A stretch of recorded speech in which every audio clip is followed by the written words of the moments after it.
L'été au cœur de l'information.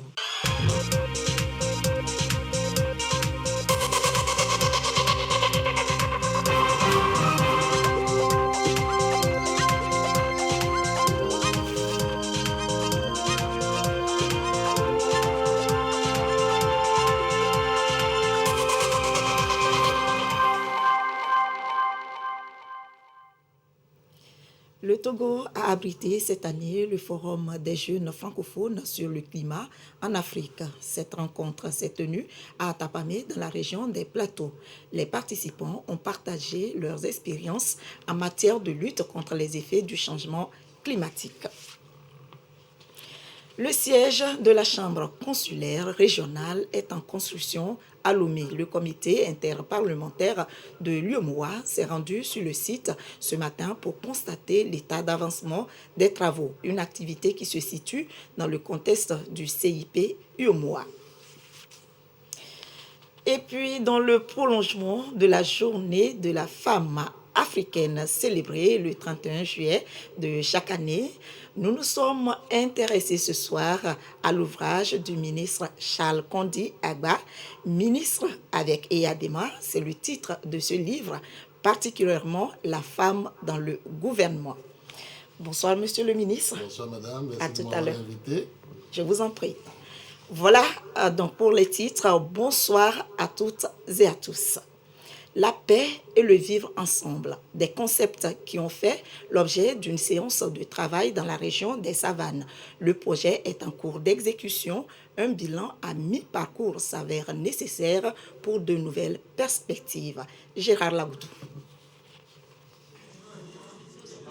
Les défis sécuritaires qui se posent au Burkina Faso obligent les pays frontaliers à prendre des mesures préventives pour la paix et la stabilité. La région des Savanes s'est dotée de comités de prévention et de lutte contre l'extrémisme violent en collaboration avec les forces de défense et de sécurité de l'opération Koundouaré. Pour prôner la cohésion sociale, le projet Savane Motog est également lancé par Plan International Togo, Aide et Action Internationale, Wildaf Togo et CACIT. L'objectif du projet, c'est le renforcement de l'accompagnement des jeunes et des femmes pour leur participation à la vie politique et économique, mais également le renforcement de la société civile, puisque nous parlons des OSC qui sont co-demandeuses, mais également des OSC au niveau local qui interviennent déjà dans la région des Savanes. La grande faiblesse qu'on note, c'est qu'on n'a pas vraiment de règlement intérieur. Donc en termes d'organisation, il reste quelque chose à faire, malgré l'implication de tous les acteurs. Parce que lorsque vous prenez le comité, il y a diverses compétences à l'intérieur. Les réunions ne se tiennent pas régulièrement. Et la plus grande faiblesse, c'est parce que ces structures travaillent sans un plan d'action. D'où cette rencontre des acteurs impliqués autour du rapport provisoire du diagnostic organisationnel et fonctionnel des différents comités mis en place. Il y a le représentant du CIPLEV, il y a les préfets, il y a même le président des chefs cantons de la région des Savanes. Donc tous ces acteurs vont nous aider et puis les ONG. Donc tous les résultats qui sortiront vont nous permettre d'aller sur le terrain et accompagner ces structures. Que ce soit au niveau des CCPLEV ou bien des CPPLEV, il y a un personnel qui a été affecté par l'État, surtout par le ministère de la Sécurité. Je pense que cela constitue déjà des préventions pour que nous n'arrivions pas là où les autres pays sont arrivés. Financé à 90% par l'Union européenne et à 10% par l'Agence suédoise de développement international, le projet Savane Motog se veut un levier de cohésion sociale dans la région des Savanes. Les communautés à la base sont appelées à une franche collaboration avec ces structures mises en place pour une lutte collective contre toute intrusion malveillante susceptible de menacer la paix et la sécurité qui règnent au Togo. Je le disais en titre, un forum des jeunes francophones sur le climat en Afrique s'est tenu à Tapamé, dans les Plateaux. Les participants sont venus de 10 pays d'Afrique pour partager leurs expériences en matière de lutte contre les effets du changement climatique. Il s'agit pour les jeunes d'accompagner leurs pays respectifs à travers des actions concrètes, des projets devant contribuer efficacement à éradiquer ce phénomène mondial. En savoir plus avec Sylvain Aboutou. La question environnementale, notamment le phénomène du changement climatique, constitue aujourd'hui un réel problème qui menace presque chaque pays. Le phénomène est aujourd'hui préoccupant et enfants, jeunes ou adultes, chacun de son côté s'engage de si fort belle manière à jouer sa partition dans cette lutte commune destinée à la préservation et à la protection de l'environnement. C'est le cas ici pour ces jeunes réunis autour d'un concept Wikeko, un grand forum des jeunes francophones sur le climat en Afrique qui a lieu chaque année dans un pays africain. Cette année, c'est le Togo qui accueille cet événement et la ville choisie, Atapamé. Ces jeunes issus de 10 pays africains vont donc partager leurs expériences en matière de lutte, apprendre les uns des autres pour mieux accompagner leurs pays respectifs à travers des propositions, des recommandations et des projets visant à mieux faire face à ce phénomène. Déjà au Bénin, nous avons mené plusieurs initiatives, que ce soit sur le domaine de l'agroforesterie. Nous avons aussi mis en place un projet tout récemment du nom de Abeilles pour la vie, qui est un projet de sensibilisation d'une grande partie d'un grand nombre de jeunes sur l'importance de l'abeille dans l'environnement, qui est un pilier pour amener les gens à s'intéresser aujourd'hui à la protection des abeilles, qui sont aussi des acteurs du changement climatique. C'est un cadre d'échange entre nous, jeunes de différents horizons. Ce forum nous permettra de valoriser nos projets qui rentrent dans le cadre de l'agroécologie, le changement climatique et tout un tas de trucs. Ce forum est donc une opportunité pour ces jeunes de présenter leurs projets liés à l'environnement, des projets qui peuvent aider à la lutte contre les effets du changement climatique. Nous sommes dans la logique d'agir ici et maintenant pour lutter contre les changements climatiques, apporter notre contribution en tant que jeunes, parce que nous savons que la crise est imminente et que nous devons agir urgemment. Donc nous essayons d'apporter notre contribution à cette lutte qui est globale. Le Forum des jeunes francophones pour le climat en Afrique va non seulement permettre aux jeunes de discuter uniquement sur le climat, mais aussi partager leurs connaissances sur les questions liées à la mobilisation, la prise de parole en public, histoire d'améliorer leurs compétences futures. À propos toujours de l'environnement, une solution vient d'être trouvée pour lutter un tant soit peu contre les effets pervers du changement climatique au niveau national. Les foyers améliorés, c'est de ça qu'il s'agit. Le village Vaud-Nivé, dans le canton de Vaud, vient d'être reconnu officiellement village sans fumée par l'ONG Jeunes Volontaires pour l'Environnement, JVE, grâce à cette initiative qui force l'admiration. Yataratem. Fini la galère. Adieu les foyers traditionnels dits 3 pierres, du moins pour 68 ménages à Vaud-Nivé. La cuisine, ce sera désormais à l'aide de ces foyers améliorés, nouvelle génération. J'ai toujours utilisé le foyer à 3 pierres, ce qui me donnait des maux de tête, des maux d'yeux et le vertige. Tout ceci a pris fin avec le foyer amélioré. La cuisine est plus facile. Nous allions à la recherche du bois 4 fois par semaine. Mais le bois recherché la semaine dernière est toujours là présentement. Il n'est pas facile de préparer une grande quantité d'huile rouge. Le temps était plus long. Avec ce foyer amélioré, le temps est réduit. Ça sent l'odeur de fumée. 90 ménages vont bientôt tourner le dos à cette boutade dans le Vaud-Nivé. Déjà, la localité est déclarée village sans fumée. Un progrès pour ces ménages, un bon point pour la santé. Aujourd'hui, mon village sera un village sans fumée. Je suis très content. Je lutterai pour que ce village puisse avoir ce foyer amélioré. Environ 3000 foyers améliorés vont être construits courant 2021. Mission accomplie pour l'ONG Jeunes Volontaires pour l'Environnement, JVE. Une initiative qui vient soutenir les efforts du gouvernement en matière de reboisement et de protection de l'environnement. Le Togo a décidé de pouvoir, n'est-ce pas, élaborer, en tout cas, promouvoir les foyers améliorés, près de 25 000 à l'horizon 2040-50. Et nous, en tant qu'acteurs de la société civile, il est de notre devoir de soutenir cet engagement de l'État. Et donc, Nivé est un village pilote, c'est la 5e communauté dans la préfecture de Vaud a bénéficié de cet accompagnement. Aujourd'hui, avec près de 70% de la population qui dispose des foyers améliorés, nous pouvons valablement déclarer cette communauté sans fumée. À en croire les premiers bénéficiaires, c'est nettement plus facile de faire sa cuisine à l'aide de ces foyers améliorés. Moins de charbon, moins de bois à couper dans nos forêts, le système préserve totalement notre environnement. Le comité interparlementaire de l'UEMOA a effectué une visite sur le chantier de construction du siège de la Chambre consulaire régionale. Objectif, constater l'état d'avancement des travaux. Cette sortie de terrain se situe dans le contexte des assises de la 48e session ordinaire du CIP UEMOA qui se tient du 9 au 18 août au Togo. Tchazinambaga. Démarré officiellement en juin 2018 pour une durée de 30 mois, les travaux de construction du siège de la Chambre consulaire régionale de l'UEMOA sont en arrêt. Malgré la prolongation du délai jusqu'au 30 juin 2021, c'est l'inertie totale. Qu'est-ce qui bloque le bon déroulement des travaux? Une délégation du comité interparlementaire de l'UEMOA s'est rendue sur le chantier. Objectif, constater de visu l'état de réalisation de cet ouvrage communautaire.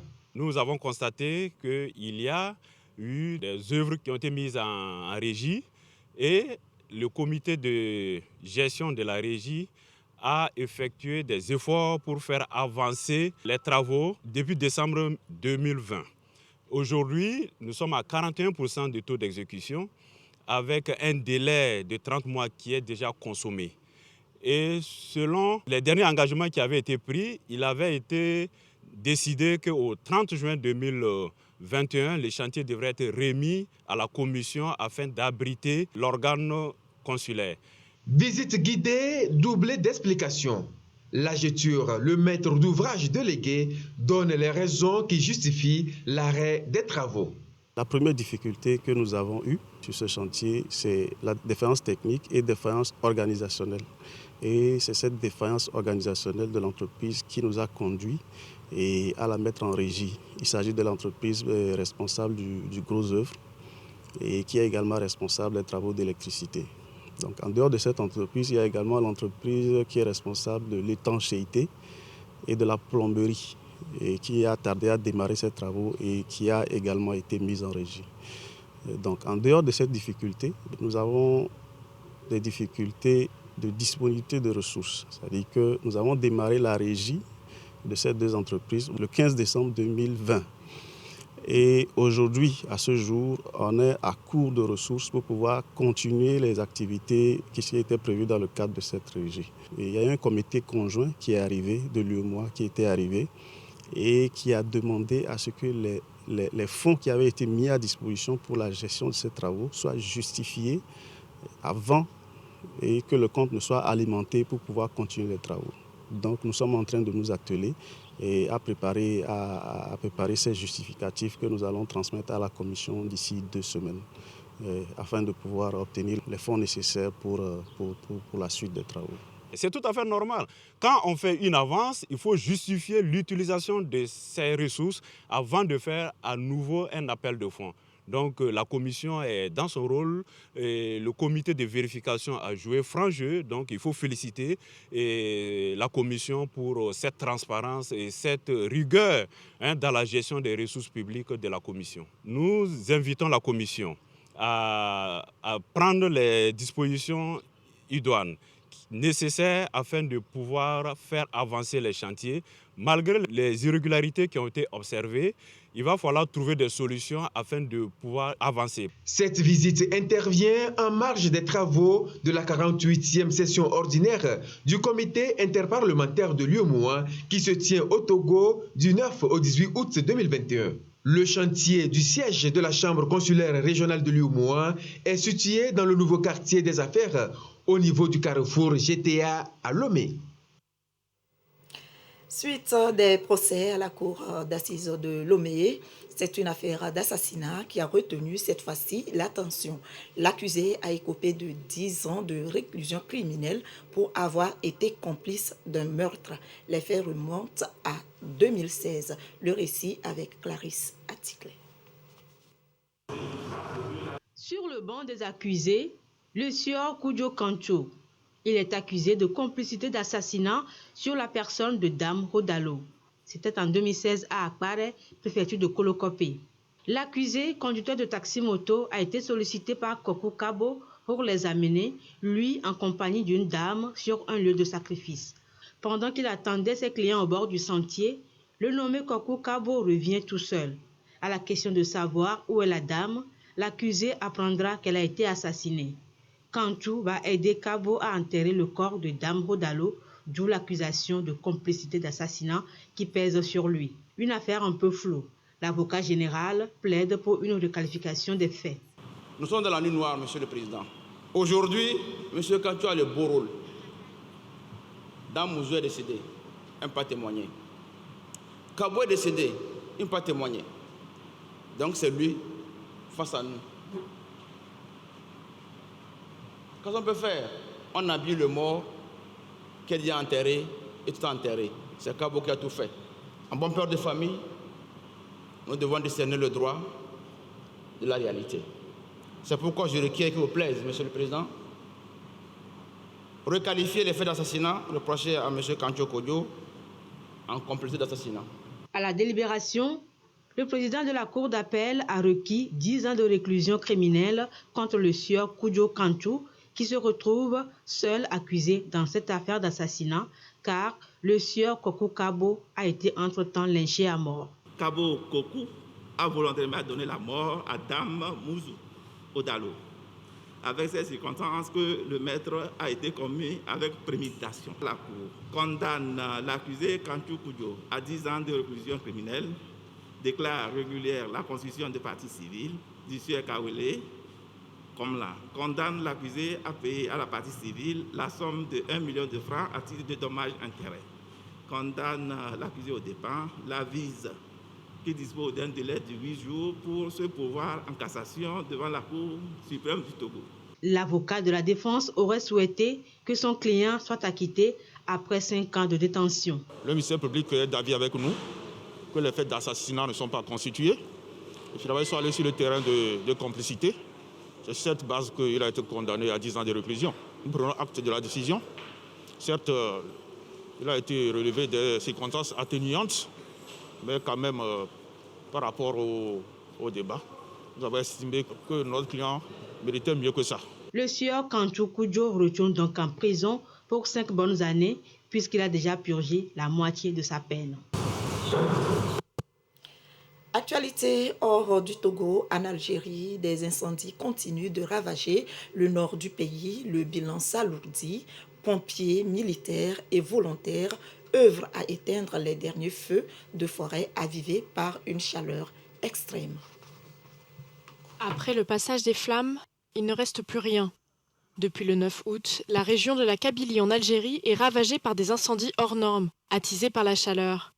La population reste sous le choc. Au moins 61 personnes ont péri dans les flammes, ont annoncé les autorités, précisant que l'origine des feux pourrait être criminelle. C'est un incendie que je n'ai jamais vu, un incendie comme ça. Les flammes avançaient rapidement. C'était des rafales. C'est des rafales. C'est des rafales. On ne pouvait pas rester devant. On était tout de suite asphyxiés par la fumée. T'asphyxies directement. L'Algérie a instauré 2 jours de deuil national en hommage aux victimes. Face au drame, la société civile et la diaspora algérienne n'ont pas attendu pour se mobiliser et aider la population. Je n'arrive pas à croire qu'on est vraiment ici aujourd'hui en train de vous parler, qu'on est vivant, vu la situation qu'on a vécue. C'est vraiment un drame, c'est une situation que je n'ai jamais vécue de toute ma vie. Tout le monde. Alors là, la solidarité, vraiment, c'est la solidarité qui a triomphé. C'est la solidarité algérienne et citoyenne qui a triomphé. Selon le dernier bilan officiel annoncé jeudi, plus de 76 incendies ont été éteints. 5 jours après les départs de feu, les pompiers luttent encore contre 50 incendies situés dans 16 régions. En bref, en Haïti, c'est un puissant séisme qui a fait une vingtaine de morts et de nombreux dégâts matériels. Un séisme de magnitude 7.2 et qui ravive les terribles souvenirs du grand tremblement de terre de 2010. Retour au Togo, l'OTR, l'Office togolais des recettes, vient de récompenser les gagnants du concours dénommé Fisc Quiz. Ce concours est organisé pour permettre aux populations d'approfondir leurs connaissances en matière de fiscalité. Carmen Madi, à Kakpo. Ils ont testé leurs connaissances en matière de fiscalité. L'Office togolais des recettes, OTR, fait d'eux les heureux gagnants du jeu concours Fisc Quiz. Ils sont au total 30 jeunes hommes et femmes à recevoir les différents lots. Je suis abonnée à la page de l'OTR, je suis régulièrement ce qui publie sur la page. J'ai vu le jeu. Bon, j'ai voulu tenter ma chance et voir, bon, j'ai gagné. J'ai répondu donc à la question concernant donc le TEC. Voilà, le tarif extérieur commun. Et ils ont dit qu'est-ce que le TEC, en fait, ils ont fait des propositions et j'avais choisi donc la bonne réponse. C'est depuis le 31 mai dernier que l'OTR a lancé le jeu concours Fisc Quiz pour vulgariser l'information fiscale et amener le contribuable à mieux appréhender le civisme fiscal. Le Fisc Quiz, c'est des questions qui sont posées liées à la fiscalité, des questions simples. Et ce qui est intéressant, le canal utilisé, c'est les réseaux sociaux, les médias, les réseaux sociaux, et c'est la jeunesse. Et nous avons été impressionnés de voir que dans la population togolaise, nos jeunes sont vraiment très curieux et très outillés en matière de notre lexique fiscal. En 10 numéros de Fisc Quiz, l'Office a pu toucher près de 30 000 personnes avec 415 likes et plus de 300 partages sur les réseaux sociaux.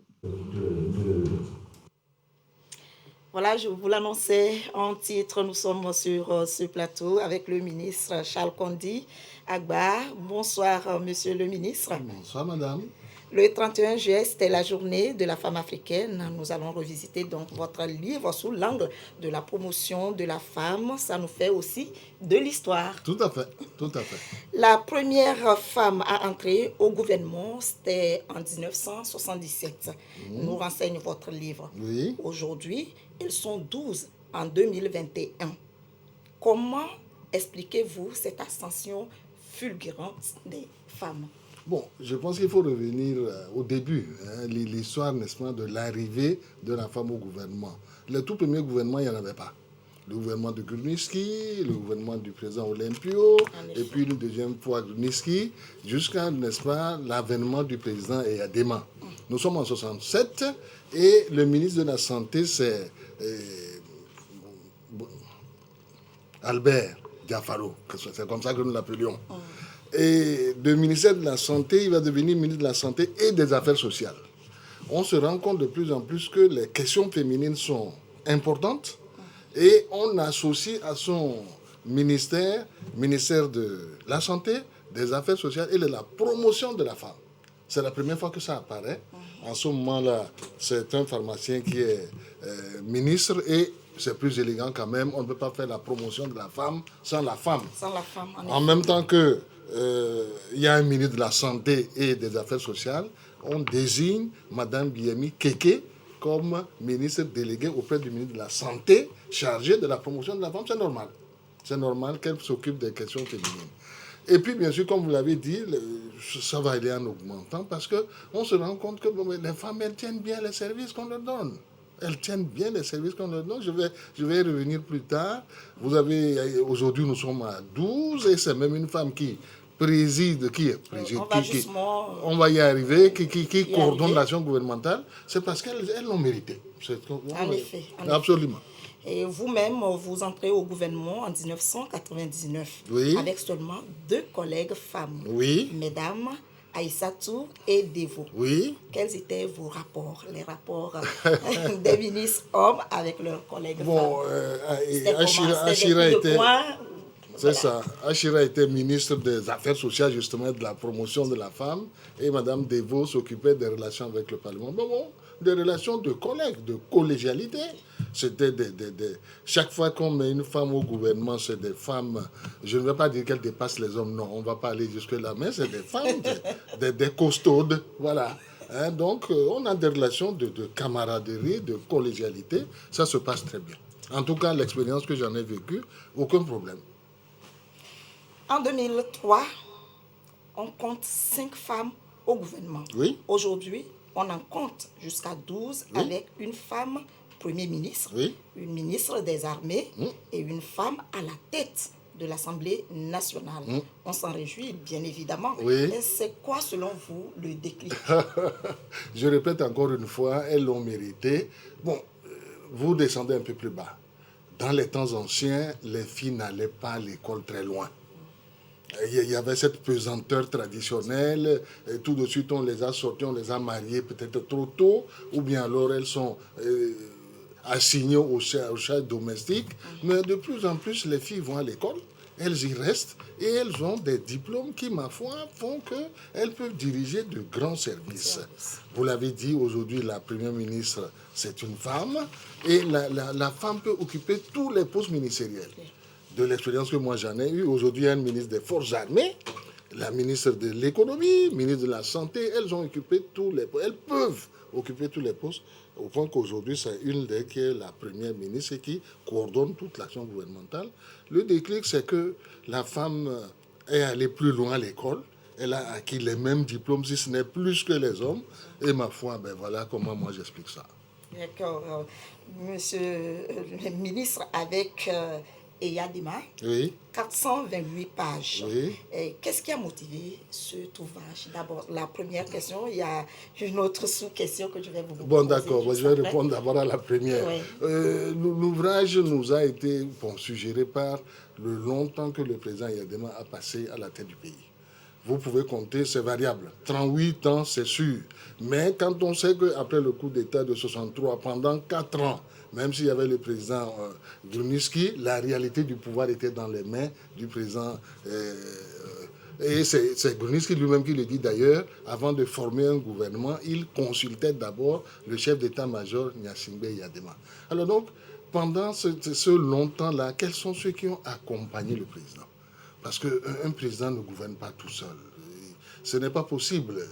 Il faut qu'il délègue un peu, tout en surveillant de haut tout ce qui se passe. Il faut quand même qu'il donne un peu de son pouvoir à plusieurs ministres. Alors, c'est ça qui a poussé. Je me suis dit, mais tous ces gens-là, on va les récapituler, on va voir. Chacun doit apporter un peu du succès que nous connaissons aujourd'hui au président Eyadema. C'était la toute première et principale raison de ce livre. Et c'est quoi vos plus beaux souvenirs, vos anecdotes? Bon, il y en a beaucoup. C'est sur un long parcours comme ça. Moi, je suis resté ministre avec Eyadema pendant 6 ans. En 6 ans, il y a eu beaucoup de choses. Bon, ce que je vais dire en premier, quand j'y pense, c'est lorsque le président préparait le sommet de l'OUA. L'un des derniers sommets de l'OUA s'est tenu à Lomé ici en 2000 et nous souhaitions avoir le plus de présidents possible. Et il a formé des équipes qu'il a envoyées dans tous les coins de l'Afrique pour que nous portions des lettres personnelles au président. Moi, comme j'avais déjà été ambassadeur dans l'ouest de l'Afrique, au Sénégal, là-bas, j'ai hérité de l'ouest. Donc, j'ai rencontré personnellement les présidents Montero du Cap-Vert, Yaya Jammeh de Gambie, le colonel Oultaya de Mauritanie, Konaré du Mali et Abdoulaye Wade. Alors, j'ai parlé à chacun de ces présidents-là. Notre équipe a pu faire ce voyage. Bon, c'est ce qui m'est resté, si je dois citer en premier, l'un des souvenirs les plus plaisants que j'ai eus, mais il y en a d'autres. Et nous sommes à la fin de cet entretien. Oui. Autre chose à ajouter? Non, bon, c'est heureux que vous m'ayez invité aujourd'hui parce que demain nous fêtons aussi une grande dame. Demain c'est l'Assomption et nous fêtons Marie. Non, moi de l'expérience que j'en ai, quand vous avez un grand service et que vous ne pouvez pas avoir de problème, honnêtement, nos ancêtres ne se sont pas trompés à Huefa, donner ça à une femme. Vous êtes tranquille. J'ai fait cette expérience-là quand j'étais ministre de la Santé. Notre plus grand hôpital, c'est l'hôpital de Tokoin. C'est à une femme que moi j'ai donné cet hôpital, je n'ai pas eu de problème. Le programme national de lutte contre le sida, c'est un gros programme. J'ai confié ça à une femme. À Rufa, plus de problèmes. Non, les exemples sont nombreux. Merci, monsieur le ministre. C'est moi qui vous remercie. Pour cet éclairage. Merci d'être passé sur ce plateau. Je rappelle donc que vous êtes l'auteur de Ministre de l'ouvrage, Ministre avec Eyadema. Tout à fait. Merci une fois encore. C'est moi qui vous remercie. La Fédération togolaise de football a officiellement présenté ce samedi à la presse le nouveau sélectionneur de l'équipe nationale de football masculin, Paulo Duarte. Le nouveau patron des éperviers du Togo aura pour mission de redynamiser l'effectif togolais en vue d'une qualification pour la Coupe du Monde Qatar 2022 et la prochaine Coupe d'Afrique des Nations 2023. Islam Deguemou. Paulo Jorge Rebelo Duarte, portugais de 52 ans, est le nouveau sélectionneur des éperviers du Togo. Un poste qu'il va occuper jusqu'à la fin de la phase qualificative pour la prochaine Coupe d'Afrique des Nations 2023 en Côte d'Ivoire. À son tout premier face-à-face avec la presse sportive togolaise, le nouveau patron des éperviers du Togo promet de redonner un nouveau souffle au football togolais et de rendre l'équipe plus compétitive. La mission, c'est de faire tout le possible et l'impossible pour améliorer la qualité du jeu et la performance de l'équipe nationale Togo. Donner encore au Togo la place qu'il mérite. Et pour donner la place qu'il mérite, il faut refaire une équipe. Et pour renouveler, on doit renouveler avec résultat. Ce n'est pas seulement renouveler, mais pour avoir le résultat, tout besoin de temps. Je ne suis pas magicien. Pour arriver ici et prendre une chose qui à 4 ans ne marche pas, et maintenant, dans un mois, ça va marcher. Parce que pour moi, cette équipe a besoin de 2 choses rapidement. Agressivité. C'est une équipe trop passive. Togo, c'est trop passif. Bonne qualité de joueur, parfois bon fil de jeu, mais c'est un joueur pas trop compétitif. On doit augmenter l'intensité de notre jeu, on doit augmenter l'agressivité sur la balle, l'agressivité mentale. Le Portugais sera accompagné dans sa mission par un staff de 12 membres. Prochain défi, arracher la victoire face au Sénégal le 1er septembre 2021 dans le cadre des qualifications pour la Coupe du Monde Qatar 2022. La cérémonie de présentation a pris fin par la remise symbolique du maillot des éperviers du Togo au nouveau sélectionneur. Et sachez aussi que la musique togolaise a désormais une identité. Les artistes togolais peuvent s'identifier à travers leurs chefs-d'œuvre, participer ainsi à l'économie du pays. Et l'homme Tofa Eli Agba Nyadao. C'est désormais effectif. Les artistes togolais vont à partir de 2 harmonies s'identifier à travers leur origine.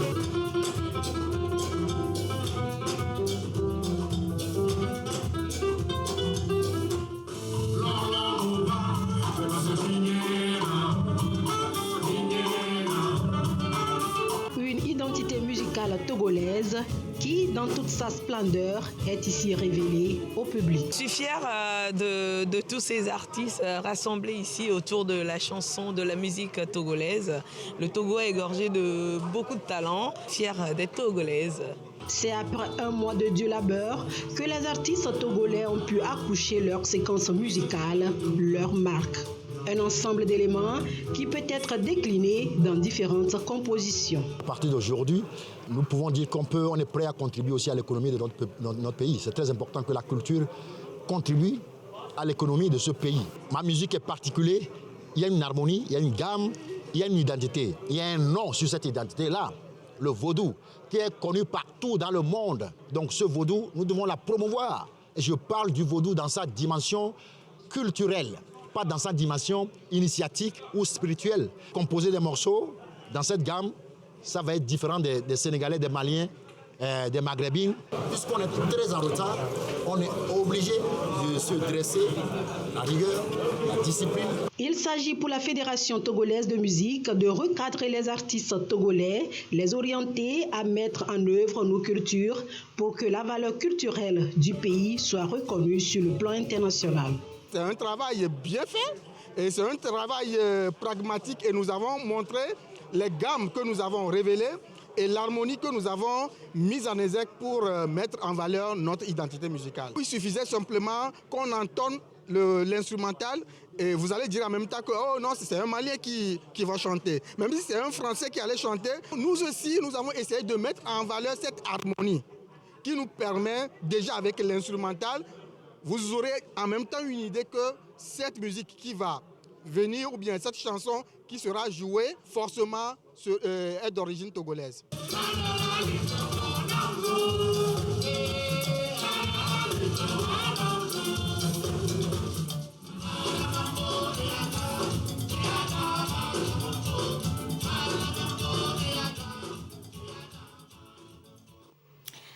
La situation de la pandémie au nouveau coronavirus au Togo à ce jour, samedi 14 août 2021.